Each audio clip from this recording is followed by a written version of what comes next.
¿Qué tal? ¿Cómo están ustedes? Muchísimas gracias por seguir nuestra historia anecdótica de tantos años.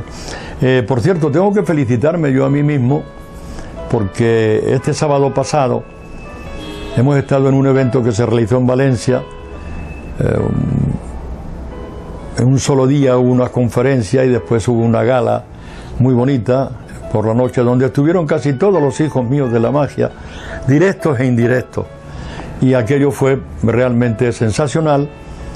Digo esto porque lo que se sembró hace 56 años ha dado sus frutos desde hace tiempo, pero ahora más que nunca.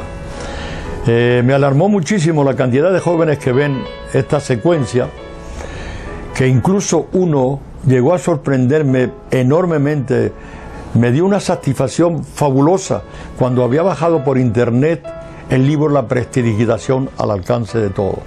Ese libro, que naturalmente yo lo conseguí hace 66 años, y que ese libro sigue siendo, como he dicho otra vez anteriores, el paso a la profesionalidad de muchos magos españoles de aquella época, que no había otra manera. Eso me sorprendió y me gusta mucho. Y pienso que tiene actualidad este libro, porque este libro sigue teniendo lo que es más importante, son juegos de salón todo y de escenario. Y este muchacho que tendría 18, 19 años, estaba con su libro y me lo mostró y me quedé muy emocionado y muy emocionado. Sigan ustedes igual y sigan esta historia anecdótica de la magia, porque ni siquiera es mía, porque aquí van a aparecer muchísimos magos de muchísima categoría, y la historia de la magia en Venezuela, desde que yo llego a Venezuela. Bien, seguimos con la cosa. Ustedes recuerdan que habíamos ido a La Solana, aquel show que yo hice y tal, y que yo me analicé, y que de ahí salió el nombre ya, porque no me gustaba Enrique Gutiérrez y se eligió el Gran Henry. Bueno, pues regreso con muchas inquietudes ya a la casa y prácticamente pues le propongo yo a mis padres que yo quiero ser profesional. Y no quiero ser profesional, vivir de la profesión del ilusionista. Eso es realmente en aquella época que los padres se pusieron la mano en la cabeza, porque imagínense, con aquella edad yo todavía recién cumplido prácticamente los 18 sin cumplir, ya quería ser profesional. Y los estudios, ¿qué? Pocos estudios había.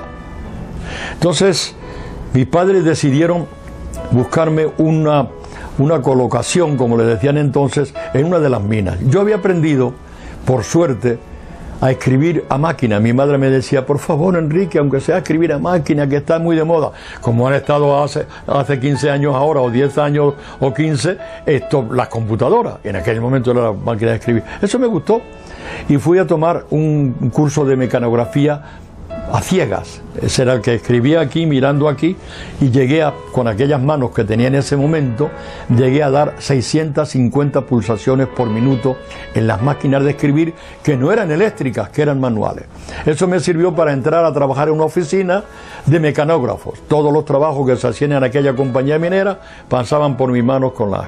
Pero claro está, eso fue circunstancial, conforme a mis padres, estaba con un ingreso seguro ya para la familia, pero quería ser profesional. Y entonces, ¿cómo hacía yo? ¿De qué manera?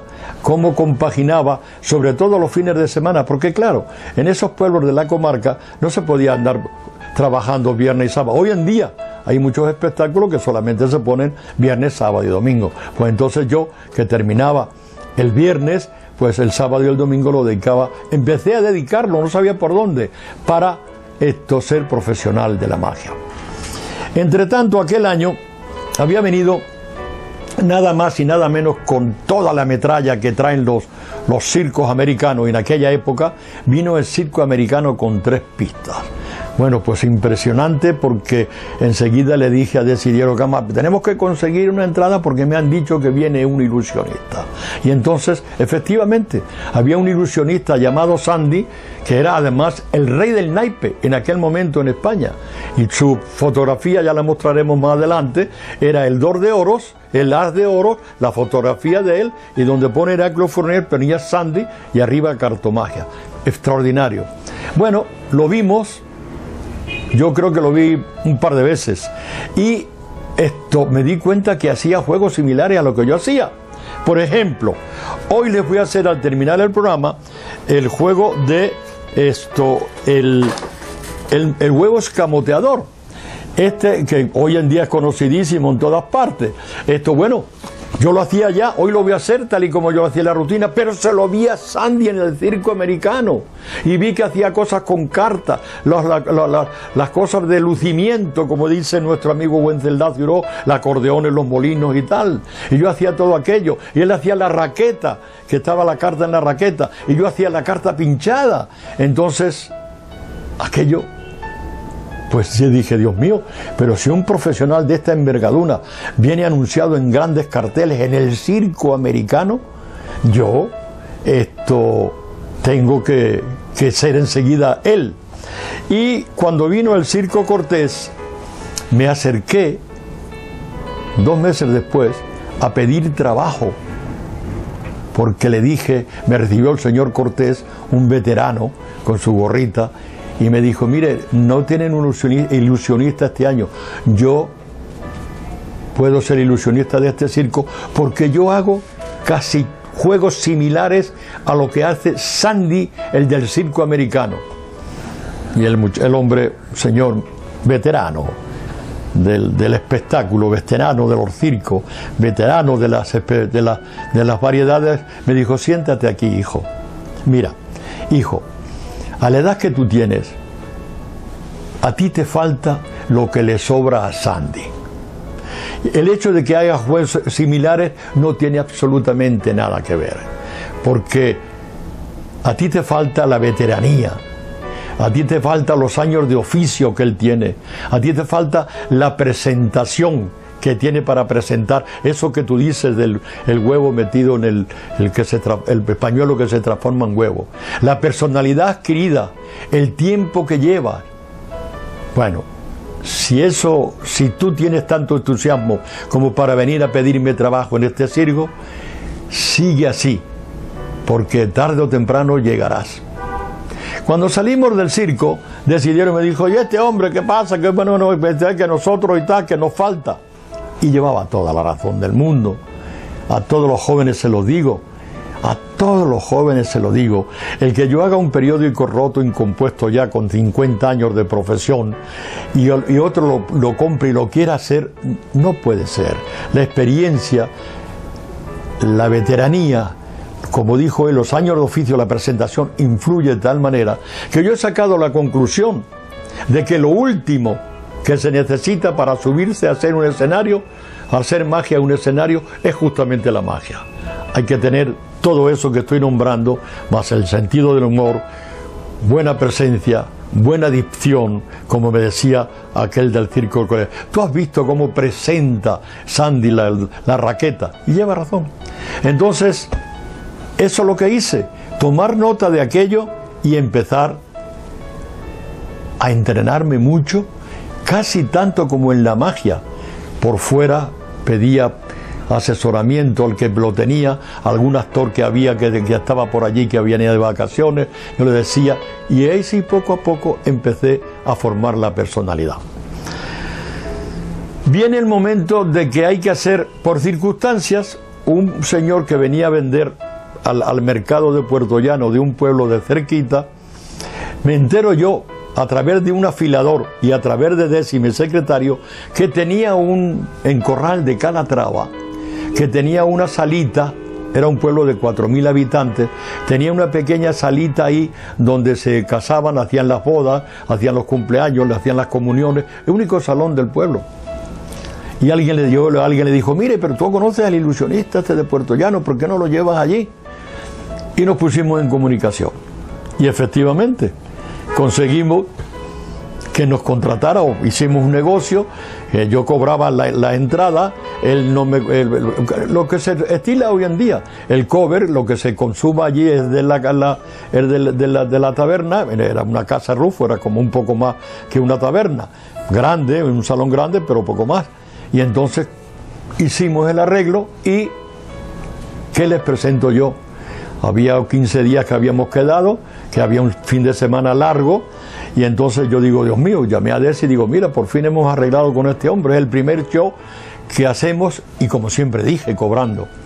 Me faltaba entonces hacer algo, que presentar, el espectáculo, cómo iba a ser. Y entonces se me imaginó que lo que más hacía, aparte de esto que le vamos a hacer hoy, y 2 o 3 cositas más, como la línea magnética y los sobres que están aquí en Ciuró, le puse al espectáculo Naipes Embrujados. Ese fue el primer espectáculo que yo tuve y que se me ocurrió, Naipes Embrujados, que por cierto suena muy bien hoy en día, y como homenaje a ese primer espectáculo que yo tuve de Naipes Embrujados, mis primeras funciones, pues, y tengo un DVD que se llama Naipes Embrujados, que hago muchos de los efectos que entonces hacía y otros, desde luego, más modernos ahora, ya con Fran García, con Dave Vernon y con esto. Bueno, hay una anécdota muy curiosa en esto de Casa Rufo.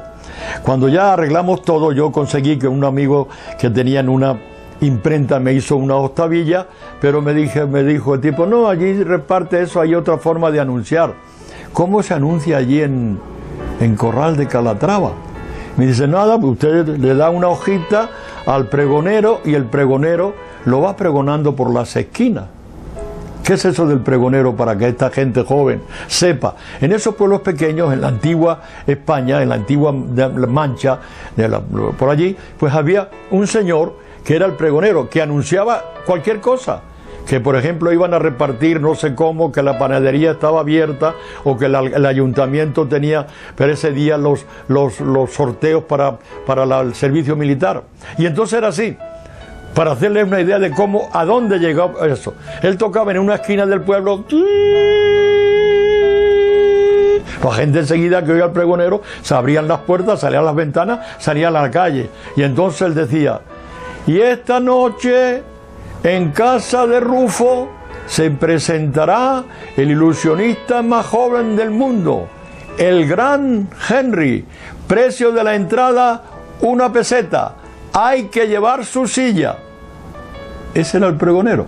Y eso lo hacía por todas las esquinas y no hacía falta ni octavillas ni nada, porque era un pueblo pequeño y la gente ya sabía que a las 8 iba a pagar 1 peseta, se llevaba su silla, porque no había, en aquella sala no había sillas suficientes para todo, y sabían que se iba a presentar. Y digo, el ilusionista más joven del mundo, que no me lo puse yo, porque yo creo que en ese momento era verdad. No podía ser que no hubiera un ilusionista con apenas 17, 18 años dedicado a la profesionalidad en aquel tiempo. Y entonces llegamos el día de la presentación y bueno, había una tartana, te voy a explicar, en un carrito con una borriquita, con una mulita, que nos dejó en la estación de Caracuel. Le digo esto de la estación de Caracuel porque les dije antes que yo viajar me parecía que era inmenso. Allí paraba apenas un tiempo y había enseguida una tartanita que recogía a los que iban a la Solana. No solamente a nosotros fuimos esos 2 días solamente, pero otras veces gente del pueblo que quería venir al tren tenía que ir en esa tartanita. Y en esa tartanita que había barro, llegamos al sitio, a la Casa Rufo, y allí enseguida pues ¿quiénes estos son? Son los artistas que vienen hoy, el príncipe de la magia ilusionista, el gran Henry, el ilusionista más joven del mundo, que se presenta hoy así tal. Conocí a Rufo y entonces pues hicimos la presentación allí con... Yo cuando pasé a la sala vi allí una pequeña redoma donde parece que tocaban una orquestica con guitarra y bandurria para la boda. Lástima que yo no tenía entonces nada. Y efectivamente, a las 7:30, 8 menos cuarto, aquello estaba completamente lleno. Hice el espectáculo de Naipes Embrujados. Primeramente, Desiderio, como les dije, rifó una botella de anís del mono, que habíamos comprado la barajita y a dinerito, y enseguida me presentó a mí. Hice muy bien, pues hice todo el repertorio, ya le voy a decir, con el que ya le dije que la línea magnética y que lo vamos a hacer el día de hoy, y la recaudación fue nada más y nada menos que de 175 pesetas. Acuérdese usted que hacía 3 años o 4 antes el libro me costaba 30 y no tenía, y aquella recaudación entre la rifa y las entradas que entraron nos quedaron 175 pesetas. Cuando regresamos a Puerto Llano éramos desde luego los artistas más felices del mundo, y yo, que empezaba a ser no profesional todavía, como he dicho antes, pero empezaba a querer vivir del ilusionismo y cobrando. Para mí aquello fue realmente sensacional. Y ahora, pues les voy a hacer un corte para hacerles el número que les he mostrado antes, donde Thiroux dice, o nosotros le llamamos hoy accesorios, él dice ahí artilugios. Bueno, artilugios y accesorios son por el huevo escamoteador, el pañuelo escamoteador que le hice el otro día, puede ser un falso pulgar, puede ser una cola de rata, un tiraje, todo eso son accesorios y elementos que la magia necesita para producir efectos mágicos. Eso vamos a hacerle ahora para terminar esta primera actuación en la Solana, después de la Solana en el Corral de Calatrava. Aquí está la actuación tal y como la hice aquel día hace 66 años. Perdón, 64. Bueno, y este es uno de los juegos que empecé haciéndolo en la Solana, después en el Corral de Calatrava. Era la explicación muy sincera, el huevo escamoteador hoy en día es un clásico de la magia, no se ha dejado de hacer y por lo tanto pues sigue teniendo vigencia 64 años después. Y aquí está, mire, yo lo explicaba así, decía, señoras y señores, voy a hacerles desaparecer un pañuelito, que lo principal para hacer desaparecer este pañuelo es justamente esta varita. No la pierdan de vista, señoras y señores de aquí del Corral de Calatrava, que esta es la varita principal para hacer desaparecer el pañuelito. Les voy a explicar a ustedes por qué. Porque la varita la coloco aquí en el bolsillo derecho de mi pantalón y entonces una vez que lo tengo aquí, tomo así, voy metiendo el pañuelito todo dentro del puño, todo dentro del puño, todo dentro del puño, y cuando ya lo tengo aquí completamente dentro todo del puño, voy por la varita mágica que tengo aquí en el bolsillo y entonces digo 1, 2 y 3. Yo sé que ustedes han pensado, señoras y señores del Corral de Calatrava, que el pañuelo me lo llevé yo al bolsillo cuando iba a guardar la varita. No, no, no. Por favor, confíen en mí, aquí está el pañuelo, porque yo se lo voy a enseñar además de muchos regalos para todas y todos ustedes para que lo hagan después. Entonces ya saben ustedes que lo principal para hacer desaparecer el pañuelo es la varita. Y como siempre, muy visiblemente lo coloco en el bolsillo, derecho del pantalón y entonces empiezo a hacerlo de antes, de sacar todo, meter todo el pañuelo en la mano poquito a poco dentro del puño de la mano izquierda, lo voy poniendo, aquí se ve, lo voy poniendo y cuando llego aquí muestro que en la mano no llevo absolutamente nada, todo el pañuelo está aquí, pero voy a por la varita y, señoras y señores, con un golpecito mágico, dejo la varita en el bolsillo de nuevo, el pañuelo se ha transformado en un huevo de gallina. Ahí venía un aplauso. Ahí venía el aplauso, imagínense todos aquellos campesinos de aquí, el aplauso a ver el huevo y tal. Y entonces les voy a explicar a ustedes cómo se hace. Mire, esto es un huevo que tiene un agujero aquí y se saca esto. ¿Cómo se van a hacer ustedes este huevo escamoteador? Tal y como lo decía yo se lo explicaba, pero tal y como lo dice Thiroux en su libro, que entonces no había accesorios al alcance en un pueblo menos, se toma un huevo corriente y normal, se le hace un agujerito por aquí, le explicaba yo, con una aguja y por aquí otro, y soplando se saca la yema y el dedo. Y con unas tijeritas pequeñas, aunque parezca mentira para todos ustedes que están aquí en el pueblo de Corral de Calatrava, se corta el cascarón que queda, se corta como si fuera papel. Y después por dentro ponen una vela prendida para que tome resistencia y le ponen cera, aquella gotita de cera, lo van poniendo ahí y tienen un huevo escamoteador.